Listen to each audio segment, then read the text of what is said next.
السلام عليكم ورحمة الله وبركاته. شلونكم حبايب؟ يا رب إن شاء الله الكل بخير. حبيت أهنيكم بقدوم شهر الفضيلة شهر رمضان، كل عام وانتم بخير، ينعاد علينا وعليكم إن شاء الله بخير وعافية وصحة وسلامة وستر وراحة بال. وإن شاء الله اليوم وصفتنا تعجبكم، راح تكون هي الخبز الشامي أو خبز السوري بطريقة بسيطة، اللي متكونة مقاديره من الطحين نص كيلو، وإذا عندك كوابة تقريبا 4 كوابة، أنا سويتهن بكوابة القياس 4 كوابة بهذه، وملعقة كبيرة ملعقة طعام كبيرة من الخميرة، وملعقة طعام كبيرة من السكر.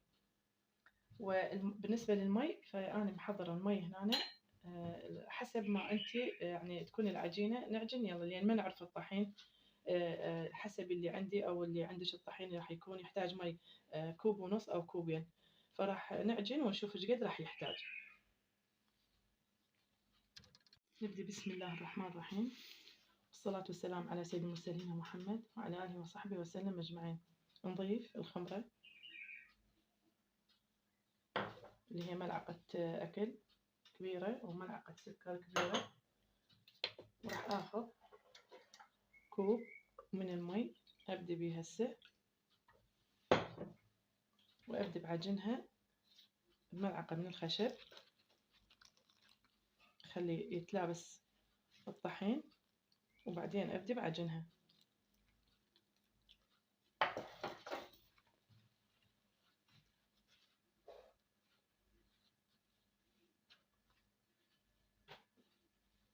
هذا كوب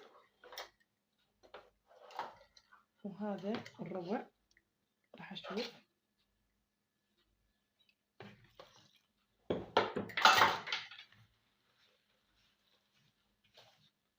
وأبدأ بعجنها.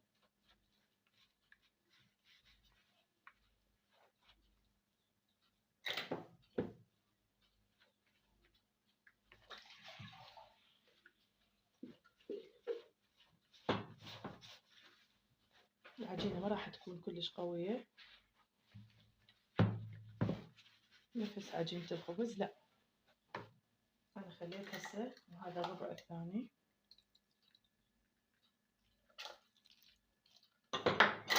المي نضيفه شوية شوية لمن ما تكمل وتتلابس.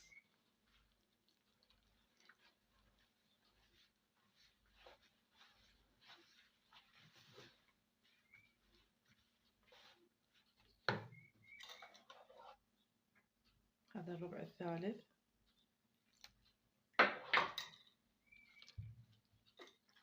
كوب والربع الثالث.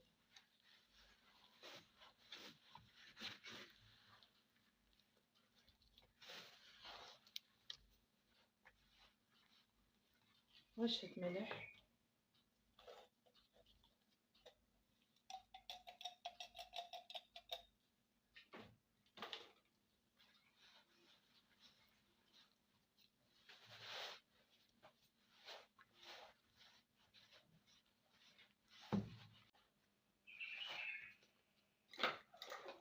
أضيف لها الربع الأخير،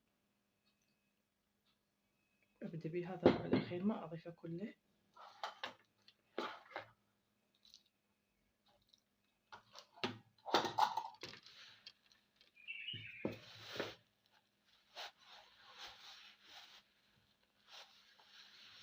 هسه أعجنها بإيدي، بس حبيت أشوفكم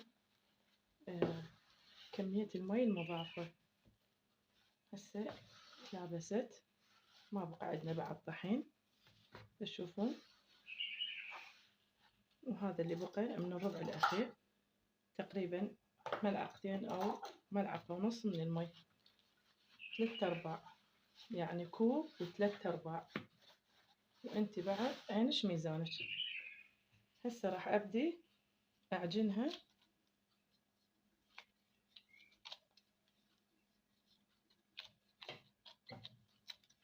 وحتى سهل عجنها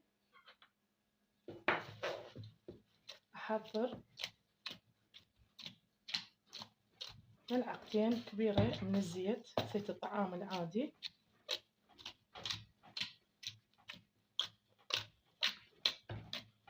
شوفوا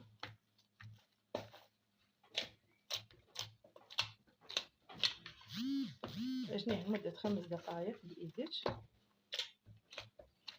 متخمرينها لحد ما يتضاعف الحجم.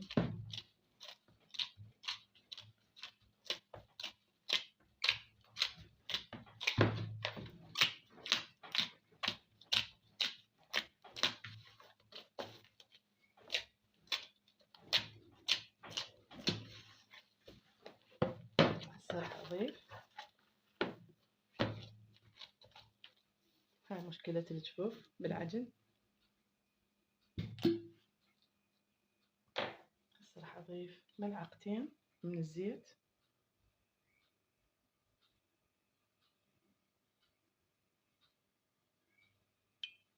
هاي الثانية،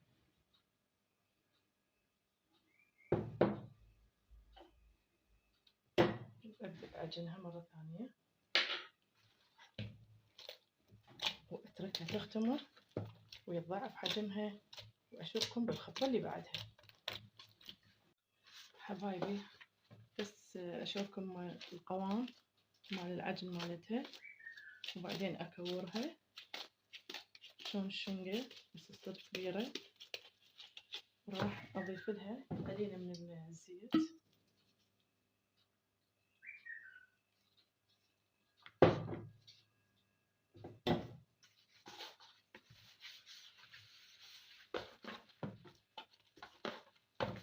بالشكل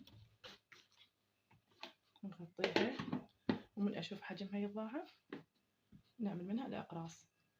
رجعت لكم حبايبي بالخطوة الثانية، هاي بعد ما العجين اختمر وتضاعف حجمه. شوفوا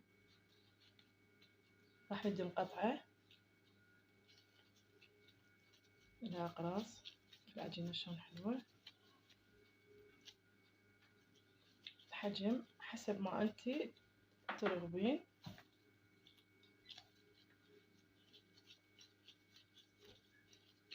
وخليها ترتاح 10 دقائق هالشكل.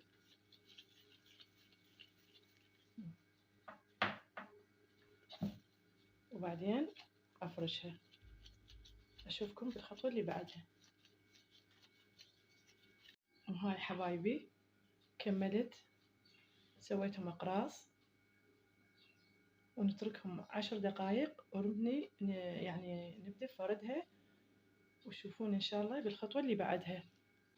وهذا حبايبي بعد ما ارتاحت تقريبا 10 دقائق راح آخذ وحدة وحدة وأفرشها بالشبك وأغطيها وأخليها أيضا تختمر لمن ما أشوفها يعني ارتفع شكلها.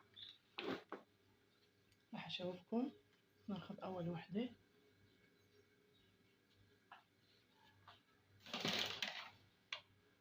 شوية من الطحين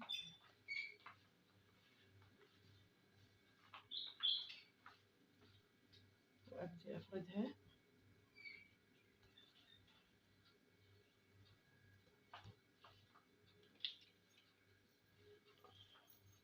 هذا الشبك هالشكل.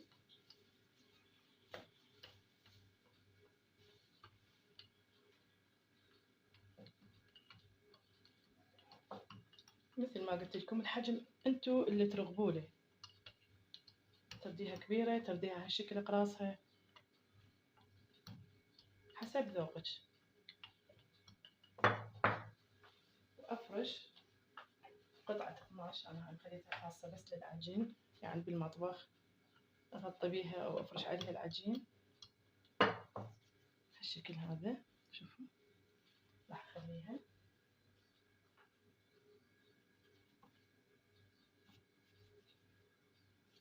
أخذ الثانية أخليها ترتاح لمن ما أشوف حجمها بدأ يتضاعف، وأحمي الفرن قبل ما أدخلها بنص ساعة. لازم الفرن حار يعني، يوم نغلط لأن احنا صايمين وكل ساعة نغلط الكلام عادي يعني. هالشكل أكمل الكمية وأرجع لكم بالخطوة اللي بعدها قبل ما أدخلها الفرن. وهذا حبايبي هاي الكمية والكمية الأولى اللي كملتها وشوفتكم تصويرها، هذه الشرشف الثاني هذا،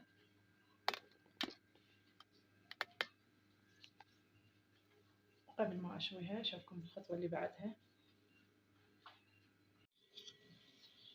وهاي بعد ما أخذت قرارها، شوف حبايبي راح أخليها بالفرن. الصينية لازم تكون حارة، يعني مخليتها ويا الفتحة مالت الفرن قبل نص ساعة. هسه أشوفكم شلون راح أدخلها. هذه الثانية راح أخليها بالصينية. شوفوا حبايبي شلون نفخت، هذا شكلها.